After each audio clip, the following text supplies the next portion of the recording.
રહ્યા છો CNCC ગુજરાત. સિદ્ધપુરનો વાર્ષિક સમારંભ યોજાયો. ભારત વિકાસ પરિષદ સિદ્ધપુર શાખાનો વર્ષના અંતના પરિવાર ગોષ્ઠી શુભારંભ સમગ્ર ગુજરાતના પ્રમુખ ઉર્વેશભાઈ પંડ્યાની અધ્યક્ષતામાં યોજવામાં આવ્યો હતો. કાર્યક્રમની શરૂઆતમાં પૂજ્ય વિક્રમભાઈ ગુરુજીનું સન્માન તેમજ આશીર્વચન તથા દીપ પ્રાગટ્ય કરી તેમજ વંદે માતરમનું સામૂહિક ગાન કરીને કાર્યક્રમને ખુલ્લો મુકાયો હતો. પરમ પૂજ્ય દેવશંકર ગુરુ મહારાજના સાનિધ્યમાં તપોભૂમિ ખાતે કાર્યક્રમનું આયોજન કરવામાં આવ્યું હતું.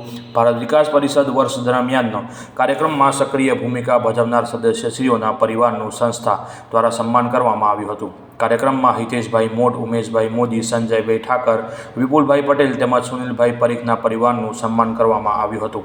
ભારત વિકાસ પરિષદના સદસ્યશ્રીઓ પ્રમુખ શ્રી કોકિલાબેન પટેલ તેમજ કલ્પેશભાઈ પંડ્યા, અતુલભાઈ રામી, નિલેશભાઈ ભટ્ટ, રણજીત ચૌહાણ, અલ્પેશ પટેલ વગેરે સદસ્યશ્રીઓએ ભારે જહેમત ઉઠાવી કાર્યક્રમને સફળ બનાવ્યો હતો. આ કાર્યક્રમમાં ભારત વિકાસ પરિષદના સદસ્યશ્રીઓ પરિવાર સાથે ખૂબ જ મોટી સંખ્યામાં હાજરી આપી હતી. રિપોર્ટર ધ્રુવકુમાર દવે, સિદ્ધપુર.